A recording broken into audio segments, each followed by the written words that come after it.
Welcome students. आपण problem set 1 आज आपण स्टार्ट करतोय. ठीक आहे. फर्स्ट क्वेश्चन बघा. फिल इन द ब्लँक्स किंवा state the correct alternative. First question काय दिलं बघा. How many mid points does a segment have. एखाद्या सेगमेंटला किती मिड पॉइंट्स असतात असं विचारलंय. तर every segment has one and only one mid point. त्यामुळे त्यातला ऑप्शन ए बरोबर आहे. Only one mid point. Second question. How many points are there in the intersection of two distinct lines. How many points are there in the intersection of two distinct lines. दोन distinct lines म्हणजे वेगवेगळ्या lines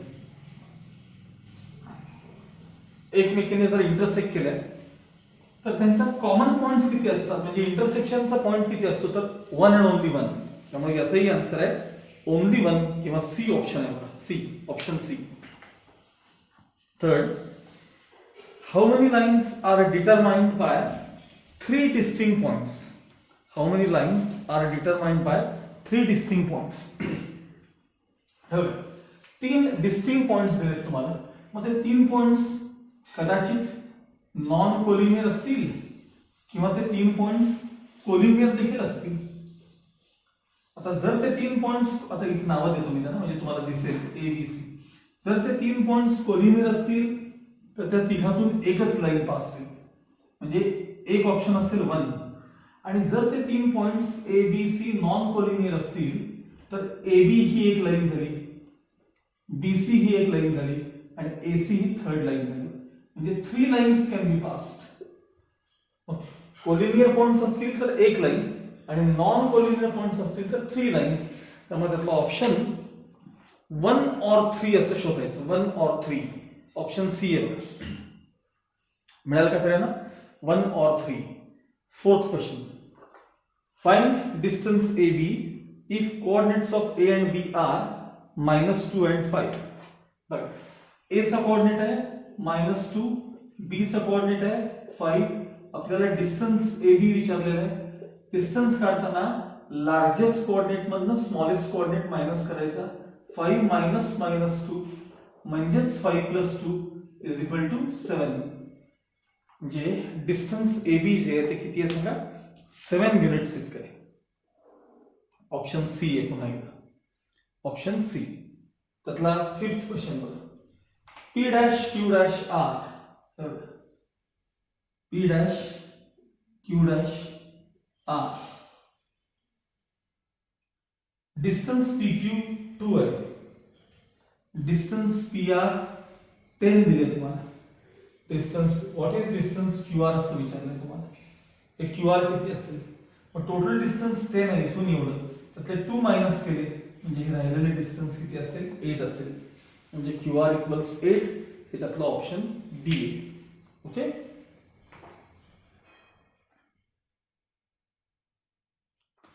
now question number second. On a number line coordinates of points P, Q, R are 3, -5, 6 respectively. State with reason whether the following statements are true or false. State with reason whether the following statements are true or false. मग त्यांनी काही काही distances तुम्हाला त्यात P Q, Q R, P R असे distances बद्दल एक 4 statements दिलेत. त्यातलं कोणतं ट्रू आणि कोणतं फॉल्स आहे हे विथ रिझन म्हणजे डिस्टन्स कॅल्क्युलेट करून दाखवायचं तुम्हाला. मग आता पहिल्या आपण ते 4 ऑप्शनचा विचार नंतर करू. पहिल्यांदा पी क्यू आर चे कोऑर्डिनेट्स काय आहेत ते आपण एकदा लिहून घेऊ. बघा, द कोऑर्डिनेट्स ऑफ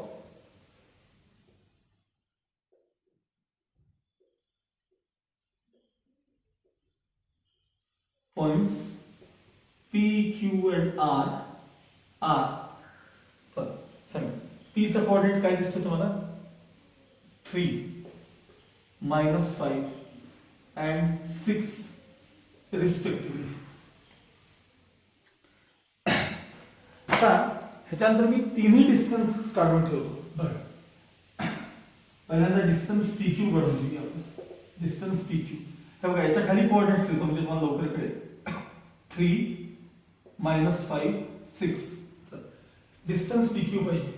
P आणि Q च्या कोऑर्डिनेट्स करा बघा. लार्जेस्ट कोऑर्डिनेट मधून स्मॉलेस्ट कोऑर्डिनेट मायनस करा. म्हणजे 3 मायनस मायनस 5, 3 मायनस मायनस 5 म्हणजे 3 प्लस 5 म्हणजे 8. हे झालं डिस्टन्स पी क्यू. आता डिस्टन्स क्यू आर काढून ठेवा. डिस्टन्स क्यू आर बघा इथे क्यू आर सांगा. लार्जेस्ट 6 मायनस स्मॉलेस्ट म्हणजे मायनस 5, मायनस मायनस प्लस 6 आणि 5 11. आता शेवटचं डिस्टन्स पी आर काढून ठेवा. डिस्टन्स पी आर बघा. डिस्टन्स पी आर म्हणजे पी आणि आर चे कोऑर्डिनेट्स बघायचे. Largest coordinate minus smallest coordinate म्हणजे हे डिस्टन्स 3 युनिट्स मिळाले. आता त्यांचं फर्स्ट ऑप्शन बघायचं. तिथलं फर्स्ट ऑप्शन काय दिले बघा त्याच्यामध्ये तुम्हाला. असं लिहिलं त्यांनी distance P Q plus distance Q R equals distance P R. हे असं त्यांनी पहिलं तुम्हाला स्टेटमेंट दिले. आता सांगा पी क्यू डिस्टन्स किती आहे बघा 8 प्लस क्यू आर डिस्टन्स किती आहे बघा. क्यू आर डिस्टन्स सांगा क्यू आर किती आहे 11 is equal to P R distance किती आहे सांगा 3. देयरफॉर 11 प्लस 8 म्हणजे 19 इक्वल्स 3. मला सांगा 19 3 इक्वल आहे का सांगा नाही आहे. देयरफॉर गिवन स्टेटमेंट इज इथं असं वाटलं तर असं लिहा but 19 is not equal to 3 असं लिहा वाटलं तर. लिहिलं तरी चालतं नाही लिहिलं तरी चालतं. Therefore given statement is false. Therefore given statement is false.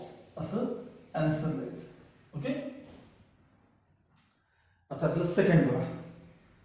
Distance P R काय दिले बघा त्याचं.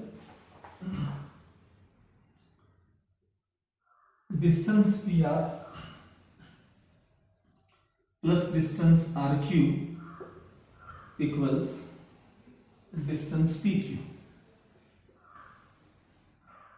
ठीक है. डिस्टन्स पी आर किती आहे बघा. P R 3. Distance R Q किती आहे. आर क्यू आणि क्यू आर एकच बरं का. डिस्टन्स आर क्यू 11 आणि डिस्टन्स पी क्यू किती आहे बघा 8. मग 11 प्लस 3 म्हणजे 14 इज इक्वल टू 8. कधी असतात का असे इक्वल नाही. देयरफॉर पुन्हा लिहायचं given statement is false. Given statement is false. फक्त व्यवस्थित द्या तुम्ही पूर्ण द्या. आता थर्ड बघा. डिस्टन्स आरपी इक्वल्स डिस्टन्स नाही plus plus 8. Distance RP plus distance P Q equals distance R Q असं त्यांना म्हणायचं. ठीक आहे. आरपी म्हणजेच पी आर बघा. डिस्टन्स पी आर किती आहे 3 प्लस डिस्टन्स पी क्यू किती आहे P Q 8 equals distance R Q किती आहे सांगा. आर क्यू म्हणजे क्यू आर 11. मग 8 प्लस 3 11 इज इक्वल टू 11. बघा बरं 11 सेम. देयरफॉर गिवन स्टेटमेंट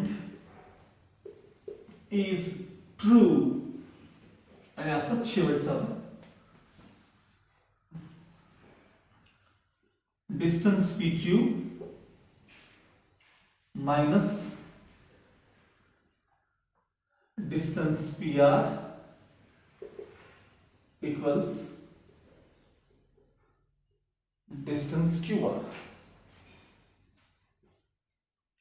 चला पी क्यू किती 8 minus P R 3 is equal to Q R 11. मग 8 मायनस 3 म्हणजे 5 इज इक्वल टू 11. 5 आणि 11 इक्वल आहेत का बघा नाही. Therefore given statement is false. Therefore given statement is false. Okay. समजा सगळ्यांना.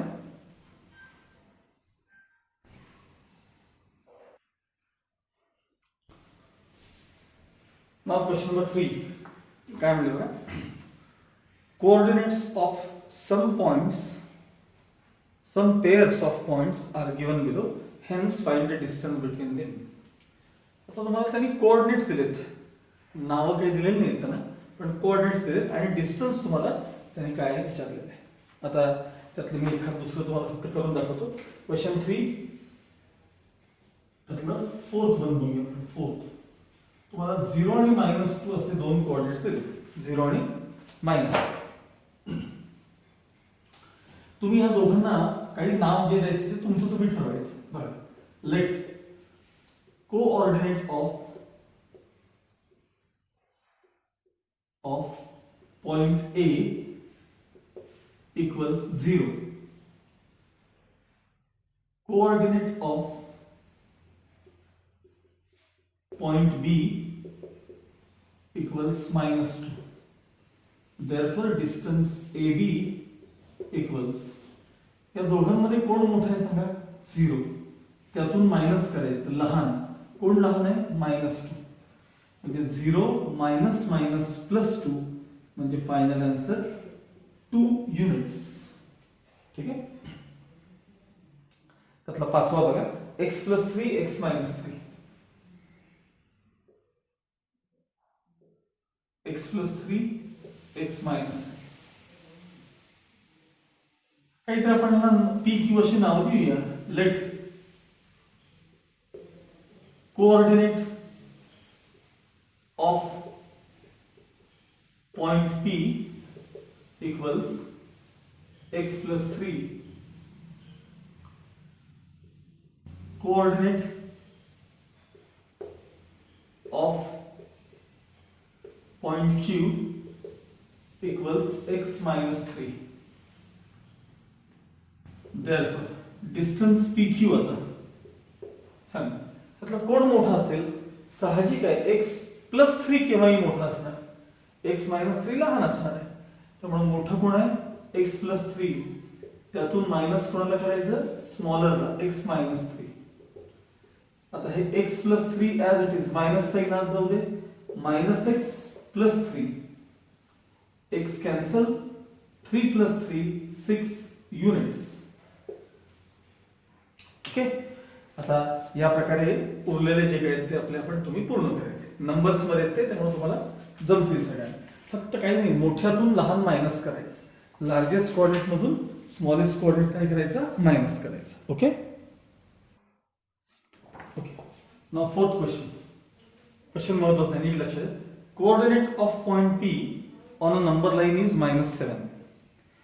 नंबर लाइन वरती P पॉइंट आहे, त्याचा कोऑर्डिनेट किती आहे? -7. Find the coordinates of the points on the number line which are at a distance of 8 units from point P. P पासून 8 units इतक्या डिस्टन्सवर असणार आहे तुम्हाला पॉइंट पाहिजे. बघा, पहिल्यांदा मी फिगर काढते.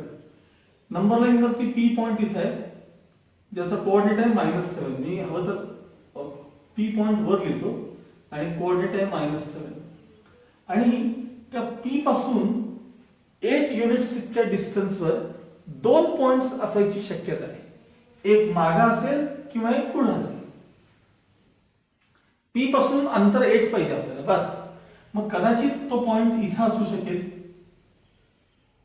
Q, आणि कदाचित तो पॉइंट इथं असू शकेल R. आपण Q चा कोऑर्डिनेट x अज्यूम करूया आणि R चा कोऑर्डिनेट काय अज्यूम करूया? y अज्यूम करूया. आता साहजिक आहे, नंबर लाईनवर तुम्हाला माहिती आहे, जो डाव्या साईडला असतो तो लहान असतो, जो उजव्या साईडला असतो तो मोठा असतो. एवढं आपल्याला माहिती आहे. ठीक आहे. बघा, त्याचं सोल्युशन बघा. फोर्थ क्वेश्चन बघा. The coordinate of point P is -7. Let Q and R be, मध्ये and करा. Let Q and R be the 2 points on the number line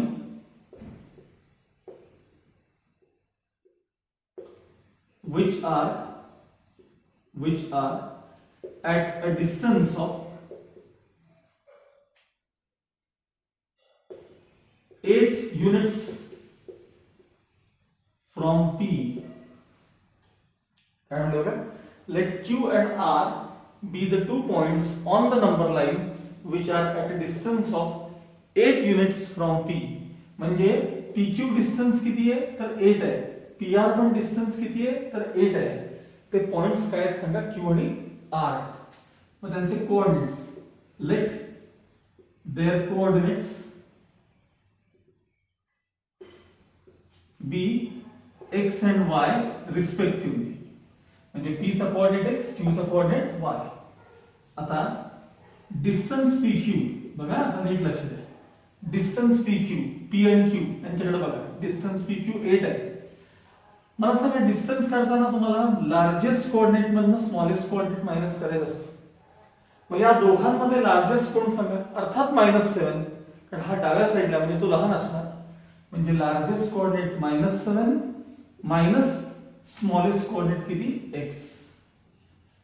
आता डिस्टन्स PQ तर 8 आहे, is equal to -7 minus x. -x LHS मध्ये आहे ना, आणि 8 RHS मध्ये घ्या. देअरफॉर x ला LHS मध्ये आणणार -7 as it is -8. Therefore x equals -15. म्हणजे तुम्हाला कोऑर्डिनेट ऑफ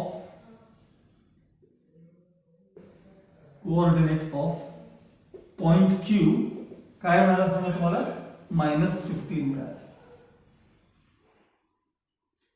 आता सेम असंच बघा, डिस्टन्स PR फिगर मध्ये बघा, डिस्टन्स PR.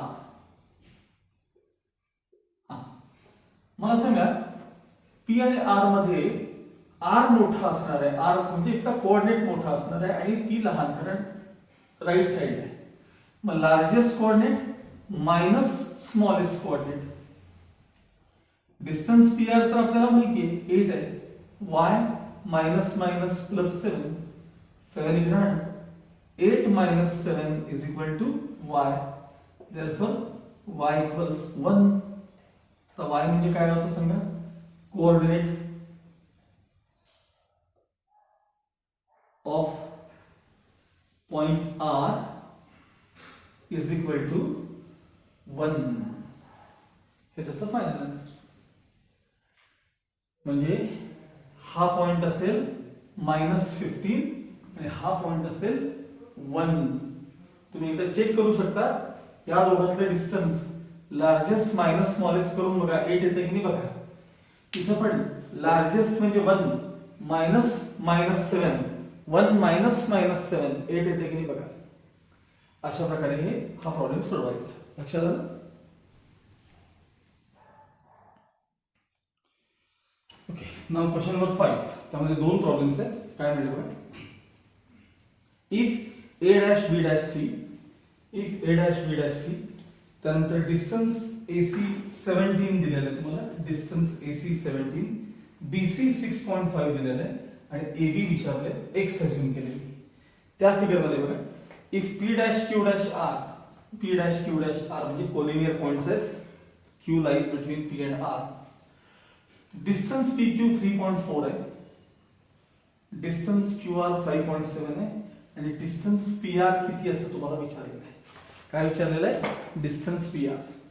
मग आधी पहिल्यांदा ही फिगर काढून घ्यायची, ही पहिल्यांदा, आणि मग सगळ्यात लार्जेस्ट म्हणजे डिस्टन्स AC सांगा. डिस्टन्स AC इक्वल्स काय काय सांगा, डिस्टन्स AB फिगर मध्ये बघा प्लस डिस्टन्स BC सांगा. AC डिस्टन्स किती आहे 17, AB किती आहे x, किंवा नुसतं AB आहे तसं लिहिलं तरी चालतं बरं का. डिस्टन्स BC किती आहे बघा, डिस्टन्स BC तर 6.5. LHS मध्ये आणा, 17 minus 6.5 is equal to x.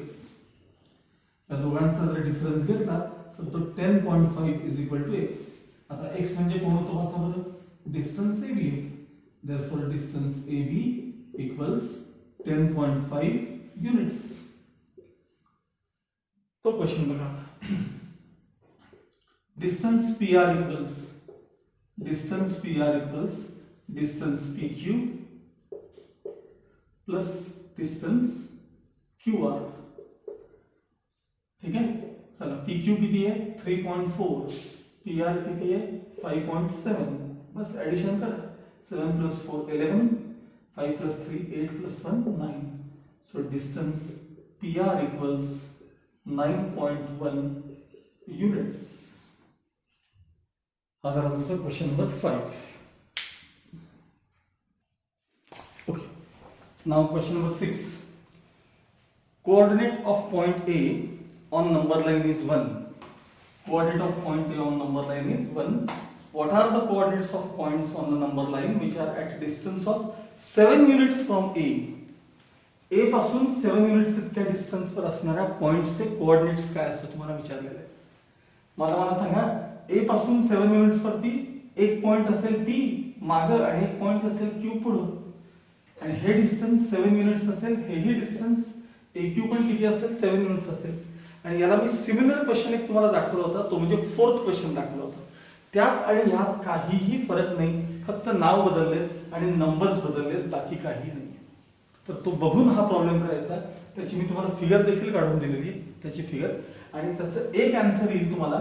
एक आन्सर येईल बघा, हा नंबर जो असेल तो या साईडला माझ्या मते -6 येईल. एक्स कोऑर्डिनेट येईल -6 आणि वाय कोऑर्डिनेट येईल तुमचा 8 येईल. 8 एक्स कोऑर्डिनेट येईल -6 आणि वाय कोऑर्डिनेट येईल. आणि याला सिमिलर क्वेश्चन आहे 4th, तो बघायचा आणि हा प्रॉब्लेम तुम्ही सॉल्व्ह करायचा. ओके. आता क्वेश्चन नंबर 7, 8, 9 हे साधारण ओरली सांगायचे क्वेश्चन आहेत. आपण मी सांगेल तसे पहिले 2-3 वेळा ऐकायचं आणि नंतर ते लिहून काढायचं. Question number 7, write the following statements in conditional form. Conditional फॉर्मला मी काय सांगितलं होतं, if dash dash dash then, म्हणजे इफ देनचा जो फॉर्म आहे त्याला काय म्हणतो आपण, कंडिशनल फॉर्म म्हणतो. बघा, first, every rhombus is a square. Every rhombus is a square. आता याचा आन्सर आहे का, if a quadrilateral is rhombus then it is a square. If a quadrilateral is rhombus then it is a square. नंतर हे लिहून ठेवायचं ऐकून. Second, angles in a linear pair are supplementary. Angles in a linear pair are supplementary. आता हे if then मध्ये लिहायचं आपल्याला. पण if the angles are in a linear pair, if the angles are in a linear pair, then they are supplementary. Then they are supplementary. लक्षात आलं तुम्हाला? Third, a triangle is a figure formed by 3 segments. A triangle is a figure formed by 3 segments. ठीक है? बघा,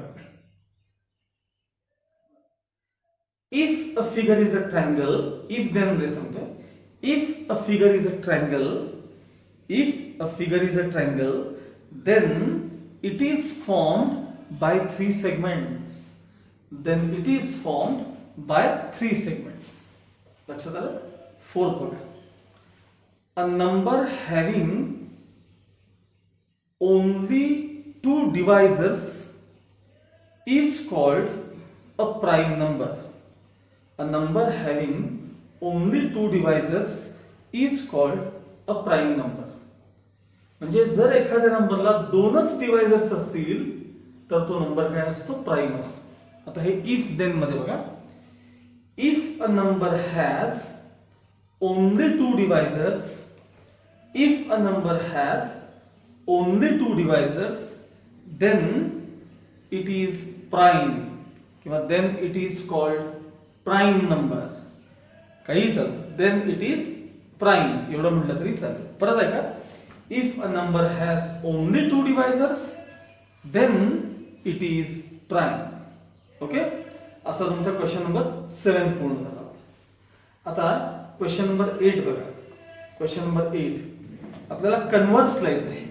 काय लिहायचं आहे आपल्याला, कन्व्हर्स लिहायचं.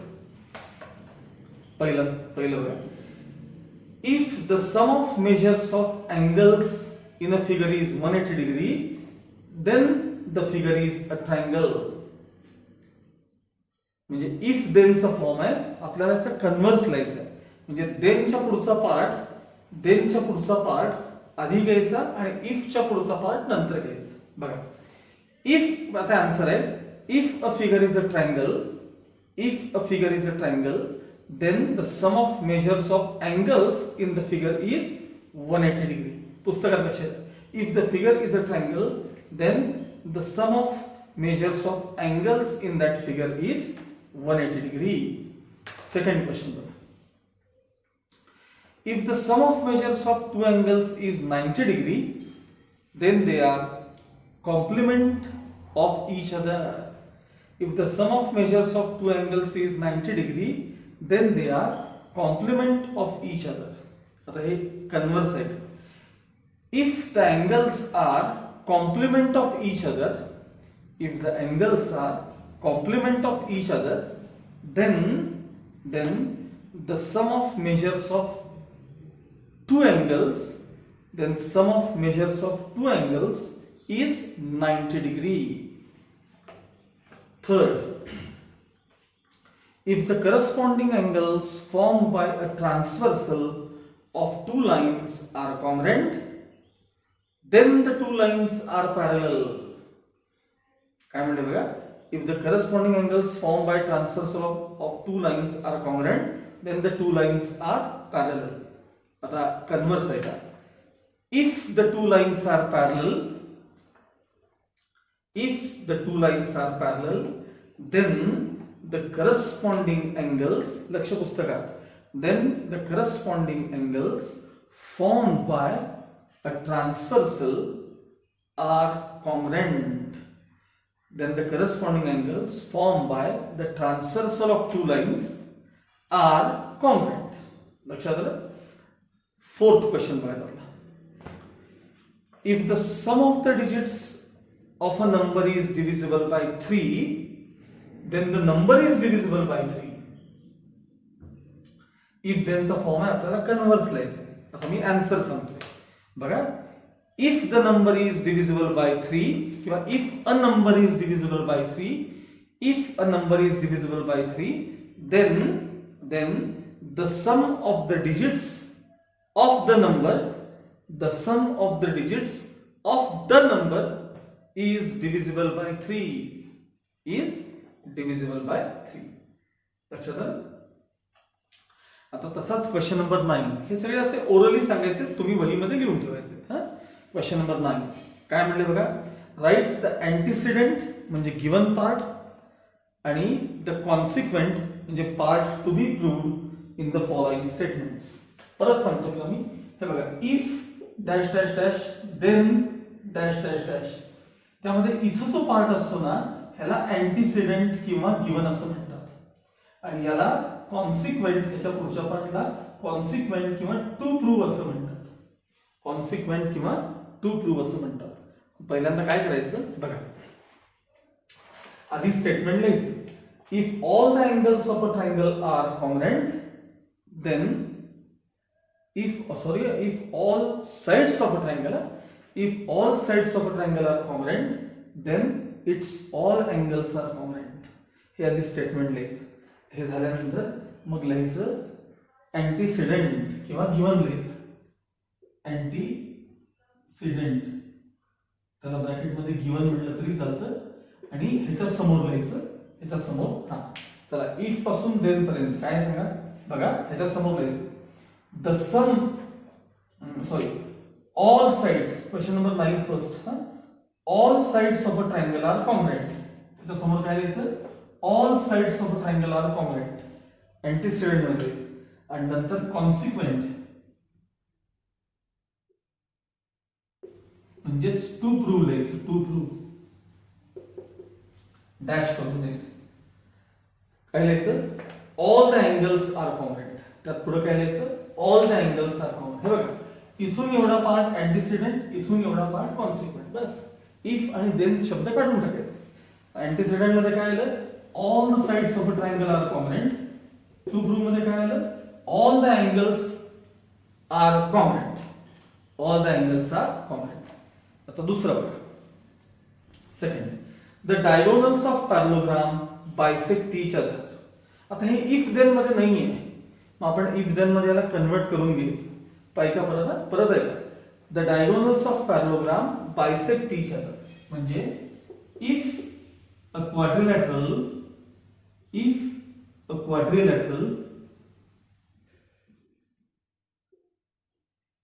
is parallelogram,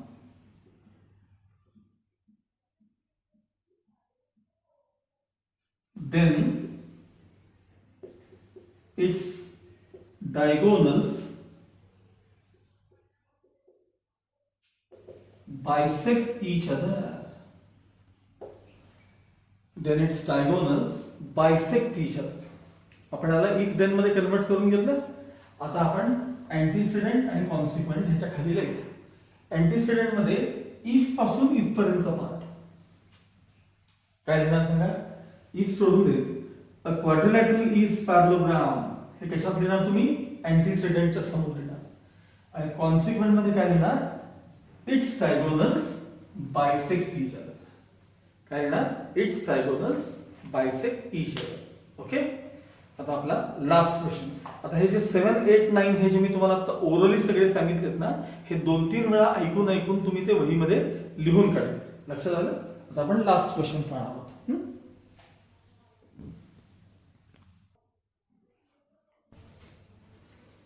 आता 10th क्वेश्चन मध्ये काय म्हणले बघा. Question number 10.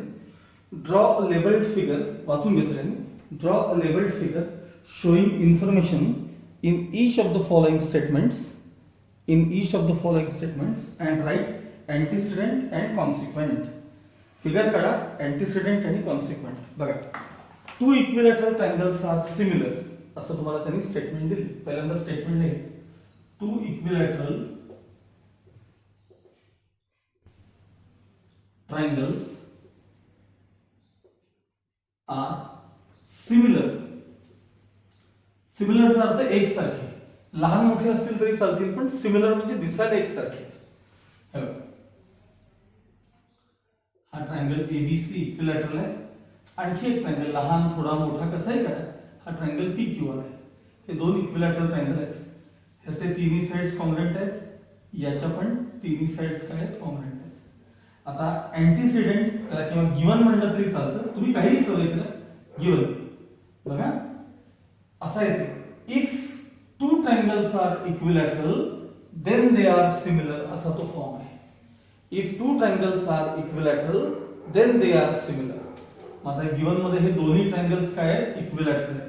म्हणजे triangle ABC and triangle PQR are equilateral triangles.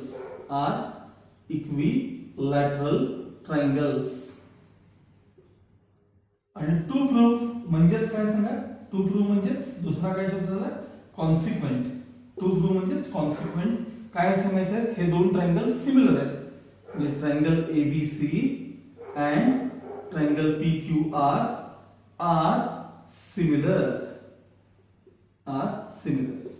त्याला म्हणायचं गिवन आणि टू प्रूव्ह.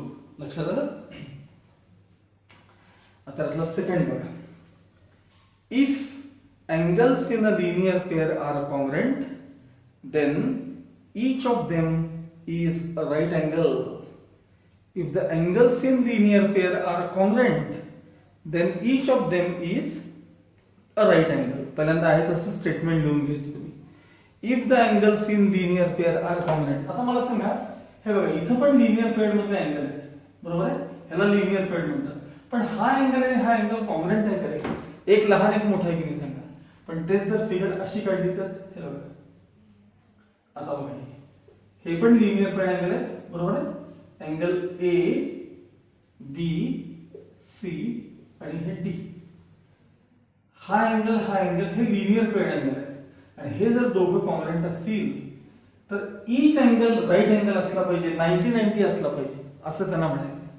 मग आता इथं गिवन टू प्रूव्ह बघा. पहिल्यांदा गिवन म्हणजेच antecedent. Given angle ABC and angle DBC are linear pair angles. नुसतं एवढंच नाही तर हे दोन्ही अँगल्स कॉन्ग्रुएंट आहेत असंही त्यांनी म्हटलेलं आहे गिवन मध्येच. Angle ABC congruent angle DBC. आणि मग टू प्रूव्ह किंवा कॉन्सिक्वेंट काय असलं पाहिजे वाचा बरं. टू प्रूव्ह किंवा then each of them is a right angle. Each of them म्हणजे हा अँगल काय असला पाहिजे राईट अँगल असला पाहिजे.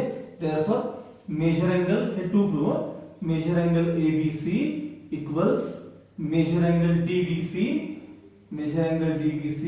equals काय असलं पाहिजे राईट अँगल म्हणजेच 90 डिग्री असलं पाहिजे. हे अँटीसिडेंट आणि हे कॉन्सिक्वेंट हे गिवन हे टू प्रूव्ह. अजून एक याच्यामध्ये आपण बोर्ड रब करून बघूया.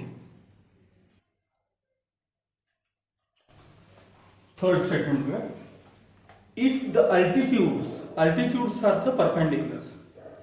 If the altitudes drawn on two sides of a triangle are congruent, then those two sides are congruent. तर थोडंसं विचित्र आहे पण बघा कळून देईल तुम्हाला.